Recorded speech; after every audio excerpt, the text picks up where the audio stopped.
नमस्कार फ्रेंड्स।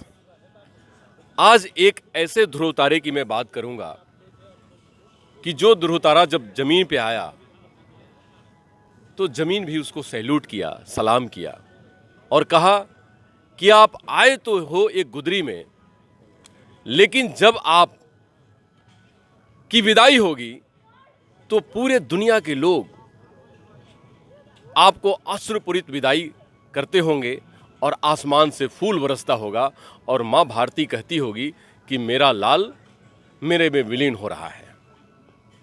ओ ध्रुव तारे की बात जस्टिस DN उपाध्याय, जो कि जमशेदपुर और लौह नगरी झारखंड, उस समय बिहार में जन्मे और जीवन की वो कहानी, वो गाथा लिखनी शुरुआत कर दी जैसे कभी राजेंद्र बाबू ने लिखना शुरू किया था, जैसे कभी सुभाष चंद्र बोस ने लिखना शुरू किया था और सरदार पटेल ने कभी लिखना शुरू किया था और वर्तमान में कभी नरेंद्र दामोदर दास मोदी ने लिखना शुरू किया था।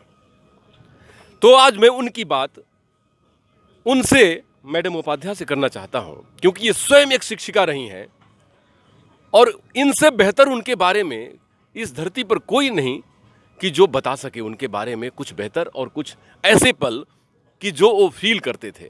क्योंकि मैंने भी 4-5 बार मुलाकात करने का हमें अवसर मिला है जब वो जस्टिस थे, इसके बाद लोकायुक्त बने और उस समय भी मैं मिला कि जब वो जमशेदपुर आया जाया करते थे किसी प्राइवेट फंक्शन में तो बहुत कम लोगों को जानकारी होती थी, तो मैं उस वक्त भी उनसे समय निकाल कर कभी कभी मिलता था मैं।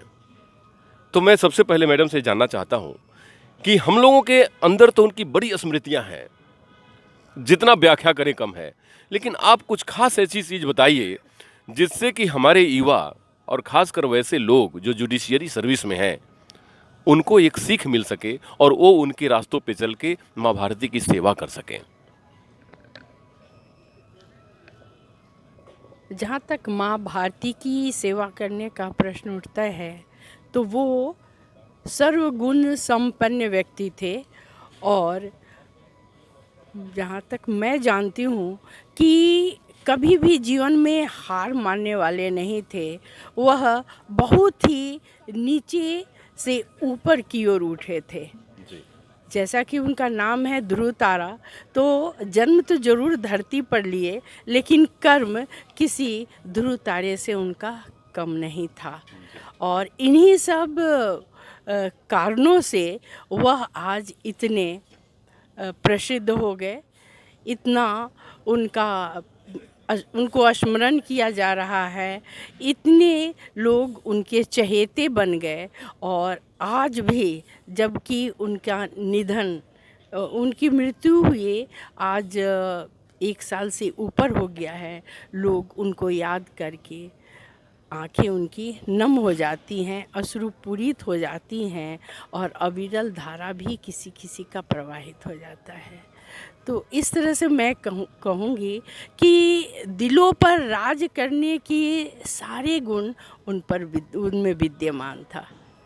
हर तबके के व्यक्ति की, हर वर्ग के व्यक्ति को कैसे अपनी ओर आकृष्ट किया जा सकता है, यह गुण उनमें भली भांति भरी हुई थी। जी मैडम, एक चीज़ मैं जानना चाहता हूं कि आप शिक्षिका रहीं यहाँ के एक बड़े प्रतिष्ठित विद्यालय में और वो जुडिशरी सेवा में थे, तो हमें जहाँ तक विश्वास है कि आपके शिक्षा देने के तरीके पे भी वो जरूर आपसे बात करते होंगे, बच्चों में कैसे शिक्षा देनी चाहिए उस पर जरूर बात करते होंगे।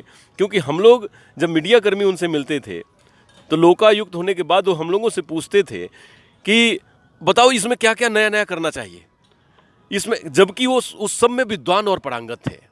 तो आप बताइए कि शिक्षा में वो क्या क्या आपको सीख देते थे कि शिक्षा में ये चीज़ होनी चाहिए जिससे कि ये शिक्षा हमारी वो शिक्षा बने जिसके लिए शिक्षा दी जाती है। सबसे पहले जो दंड विधान है उससे उनको थोड़ी चिढ़ थी।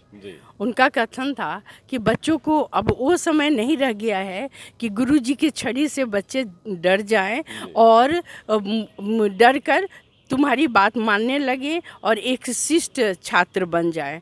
उसके लिए तुमको अब नए तरीके से उनको मोटिवेट करना होगा और नए तरीके से उनको सिखाना होगा, पढ़ाना होगा। छड़ी दिखाकर बोर्ड पर आंख गड़ाने वाले बच्चे अब नहीं रह गए हैं। इसीलिए तुम लोग नया नवाचार को अपनाओ और बच्चों की मनोवृत्ति को समझो, उनकी मानसिकता को समझो और उसके अनुरूप उनके साथ आचरण करोगे, तभी वो तुम्हारी बात सुनेंगे, अन्यथा तुम्हारी बात नहीं सुनेंगे। बहुत बहुत धन्यवाद। मैं एक वाकया हमें याद है कि जब रांची में एक बार गया था तो अपरेश कुमार सिंह के पास एक पूर्व मुख्यमंत्री का बहुत बड़ा केस आया था। उस पे चर्चा चल रही थी और बहुत ही परेशान थे वो।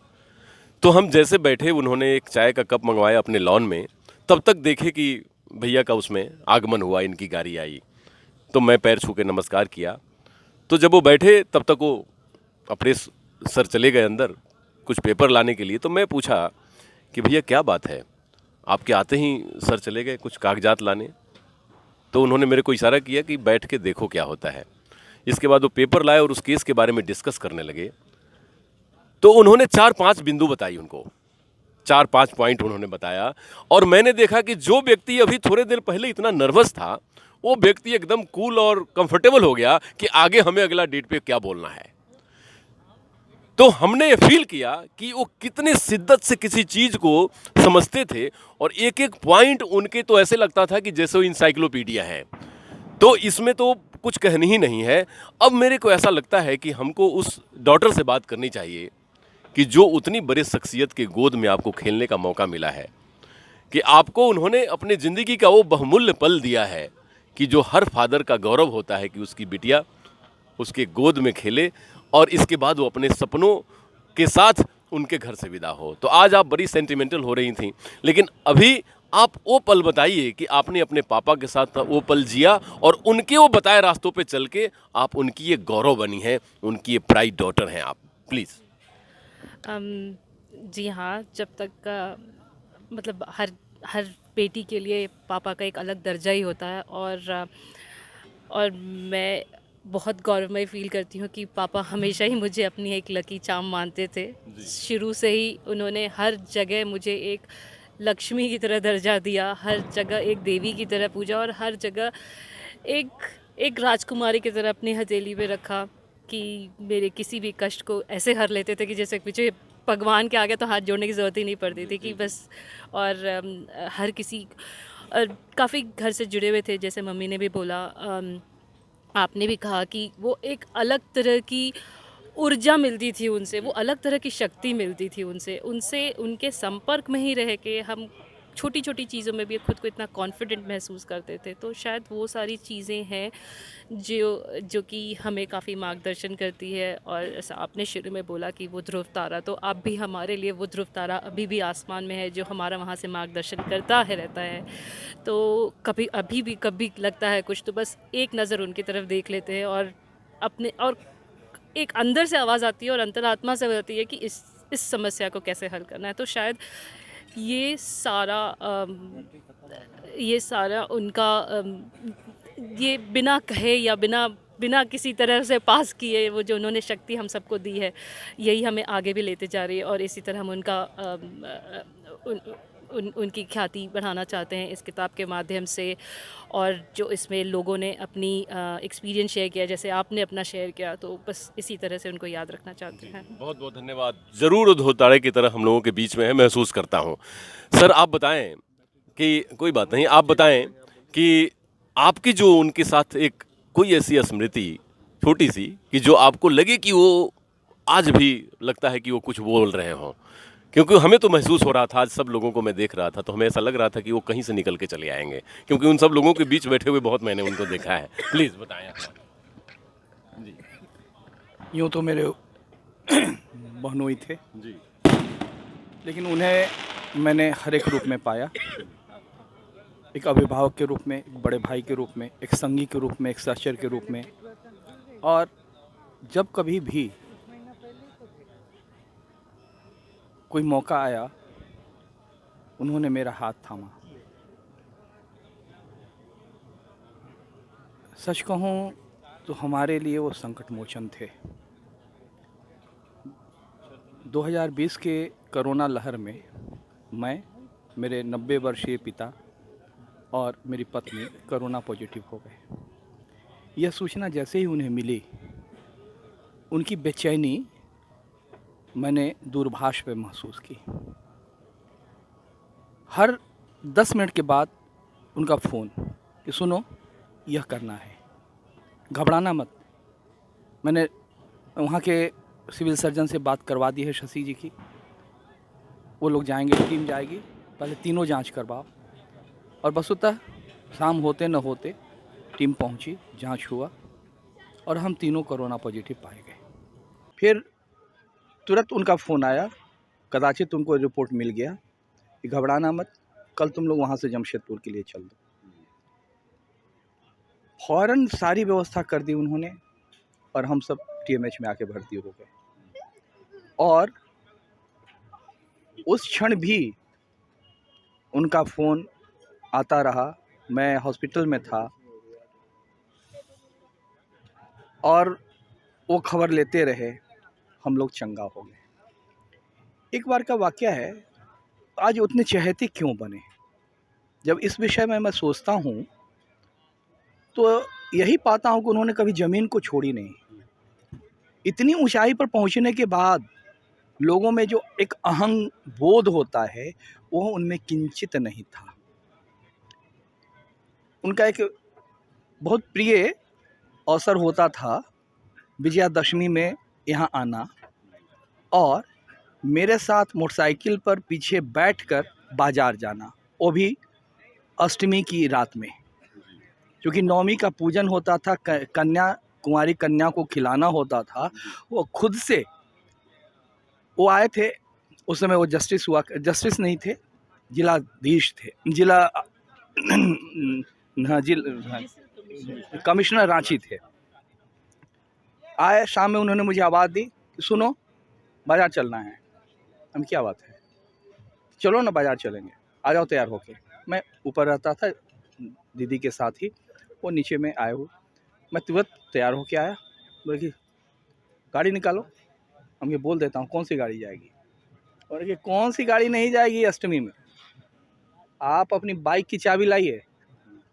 मैंने पूछा कि जीजा जी, आप जुडिशियल कमिश्नर होकर बाइक पर बैठकर पीछे सब्जी का थैला लेकर बाजार करेंगे? तो उन्होंने कहा क्या तुम मुझे, मैं मनुष्य नज़र तुम्हें नहीं आ रहा हूँ? हम क्या, आप जुडिशियल कमिश्नर हो गया तो क्या हुआ? इस तरह से। और बाज़ार में जाने के बाद यह नहीं कि सब्जी वाले से बात नहीं की, और ये सब्जी वाले ने उन्हें पहचाना, प्रणाम किया, भैया कब, बहुत दिन के बाद, हाँ उससे बात की, फिर कोई मिला उससे बात की। इतनी आत्मीयता, इतना प्रेम उनमें भरा पड़ा था जो लोगों में बांटते थे। यह जो एक विशिष्ट गुण था उनमें, जिसके कारण आज लोग ध्रुव को तलाश रहा है। इनके बाद हाँ उससे बात की, फिर कोई मिला उससे बात की। इतनी आत्मीयता, इतना प्रेम उनमें भरा पड़ा था जो लोगों में बांटते थे। यह जो एक विशिष्ट गुण था उनमें, जिसके कारण आज लोग ध्रुव को तलाश रहा है। ध्रुव सिर्फ नवमंडल के, न्यायिक मंडल के ध्रुव नहीं, बल्कि हर एक आंख के तारे हैं, ध्रुव तारे हैं। बिल्कुल बिल्कुल, बहुत सुंदर बात आपने कही कि वो नभ में ही चमकने वाले ध्रुव नहीं है। एक ध्रुव ऊपर तो है, लेकिन इसके बाद जो अभी हम सबों के नज़रों में, हम सबों की आंखों में जो चमक रहे हैं, वो ध्रुव बन गए हैं हमारे DN उपाध्याय जी।